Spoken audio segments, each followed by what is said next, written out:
Hey everybody, thanks a lot. I'm Roberto Varese at the GFCC. I'm here for another conversation on infrastructure competitiveness in the preparation of the GFCC annual meeting. And I have here today with me Bill Bohnett. Bill Bohnett is an investor.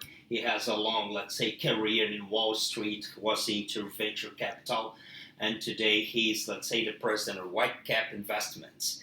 But besides that career in investment and venture capital, Bill has really a great global experience in issues related to environment, sustainability, and energy. Yeah, so he sits on the board of the Smithsonian Environmental Research Center. He sits on the board of Synergos and other organizations. Yeah, and considering that, Bill, we will be talking about infrastructure and competitiveness in Saudi Arabia that really has impacts in different areas. For instance, energy, yeah, energy, transportation, housing, etc. But energy is one of the areas that's really connected to the environment and that's really being transformed today. And considering, let's say, both sides of your career and experience, which are the opportunities that you see for investments in sustainable projects around the globe today? And what can be done to mobilize private capital for those investments? Roberto, thank you for engaging me, and I look forward to Saudi Arabia. It should be quite a fascinating conference. I'm very much preoccupied with sustainable energy as an imperative for our planet in the context of the upcoming Paris talks and the common human need across all countries of limiting our CO2 emissions over the next 20 to 40 years. So against a backdrop of a very complicated energy landscape and complicated global ecosystem for energy, we overlay that with the need to cut CO2 emissions. What does that mean for energy and infrastructure investment? It complicates it with oil and gas prices being low, with there being abundant coal supplies globally. We as a human race are confounded by the need to cut CO2 emissions in a way that doesn't raise everyone's costs unduly and impoverish the people around the world that can least afford it, higher energy costs. Yeah. So building a new coal plant at low cost would seem to be in the best interest of a consumer in a developing country, but is that consistent with a sustainable energy future and consistent with the path that a developing country needs to undertake? So I would see my role at the conference and one of my main preoccupations for developing sustainable energy solutions for developing countries, the enormous opportunities that presents for businesses around the world, and how to get that done economically. And which are, let's say, how could we mobilize private capitals for sustainable energy projects today? Today in the world, the largest funder for, let's say, sustainable energy projects is the German KfW, let's say the government development bank that's going that space. Which are the opportunities, because that's really needed, which are the opportunities for funding vehicles to mobilize private capital for sustainable energy projects in the globe today? I would not purport to be an expert in all facets of the answer I'm going to give you, but I would say that here in the States, we have a solar energy revolution that is slowly unfolding. And even in the face of very low oil and gas prices, we are seeing an explosion in the use of solar energy. And we are in fact seeing investors who are very much finding it economical and profitable to start building grid level solar, to use what we call community solar, and to continue to find opportunities for residential and commercial solar. So I would answer your question by saying if there are those opportunities in the States, multiply that by 50 or 100 in Africa and India and China and places that have in part abundant sunshine and very low existing solar utilization. So where the development of a market in the United States has helped to drive down solar panel prices dramatically, we might expect with very efficient supply chains from China outward, we might expect the same thing to continue to take place as solar gets rolled out around the world. So I would be a very bullish on solar, developing country and other countries' solar market opportunities. You're asking, of course, a very difficult question of how does one finance that and what are the preconditions to wider economic. Don't worry. Yeah. Okay. And I think my experience, perhaps not as great as some others, is that where a market exists, financing follows. Okay. And if you had asked me 5 years ago, would solar be as prevalent as fast growing as it is today in the United States? And I would have said no. And instead, decline in the cost of solar panels and demand from consumers has combined to create a market that wasn't there before. Okay. So I see that same kind of opportunity in Africa, India, and China, Indonesia, other countries with abundant sunshine, and relatively low-cost installations across different kinds of consumer and industrial bases. And financing, I believe, that could be done conventionally by private financial institutions. I know what your next question is going to be, and that is, are the regulatory and investment systems You're psychic. Yeah. sufficiently well developed to have that private finance taking place? And of course, that is indeed what we're here at this conference to talk about. I do know that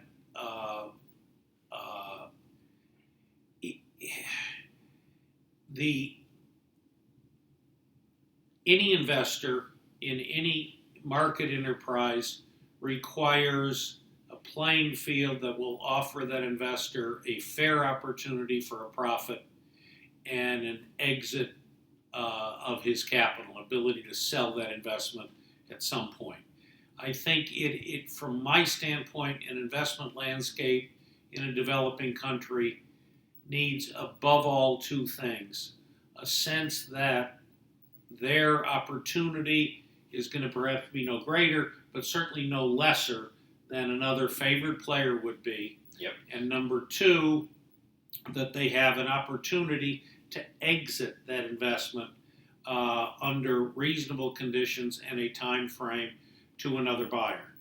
So I realize that's an awfully broad answer, but it's an answer that I would say if countries say to solar power suppliers, what do you actually need to provide the confidence to come into our country and begin solar power installations on a massive scale? I think that person would say a level fair playing field for the money that I'm going to bring to the country, and an ability to exit that investment under a set of conditions which is satisfactory to all. Have you seen that happening around the globe, though? Or maybe if I could rephrase that, which are, let's say, the transformations that you've seen around the globe that are creating those opportunities today, and where are they? Where have you seen those things happening? Across the energy landscape, I would say we are, to take another example, I would say we are on the cusp of enormous transformative impact of electric vehicles Okay. in China. That is very much a priority of that country. You are beginning to see a ramp up of electric vehicles in the States. I would not say you've seen that corresponding kind of transformation globally, Okay. but you have a lot of growing automotive markets. So again, I would answer you by saying that transformation hasn't yet taken place, but the conditions for that, if you think about it, the automotive markets in a lot of countries are growing rapidly under conventional gasoline power. The infrastructure, if you will, for auto sales and usage and the economic proposition of having an automobile is getting well established. The substitution of electricity for gas, I would say, from my standpoint, would be probably easier than people think it is if an economical electric vehicle can be produced. So I would say not yet, but within 3 to 5 years you could begin to see that kind of transformation in electric vehicles, as I think you might see in solar power. Okay. Any other technologies in the energy space that I think will be really coming to the market pretty soon? And I don't know what pretty soon means. I do think, and I'm not personally familiar, but I think Japan is ahead of the world on hydrogen fuel cell technology, and 5 to 10 years might be a reasonable time frame to ramp up hydrogen fuel cells that could leapfrog even electrics as an economical fuel source for vehicles and transportation. I would say a pressing need for the globe is on carbon capture and storage. Okay. For coal plants. And I would view the part of what I would like to help develop at this conference would be a group of interested global participants who see the need and who see the investment opportunity for CCS, so-called CCS technology breakthroughs to dramatically lessen the CO2 impact of their existing coal plants. So while that is still 5 to 10 years in the future, countries must get on that path towards what I would term clean coal. And I would say that is an emerging opportunity. Okay, so you were basically talking about two different things that are connected.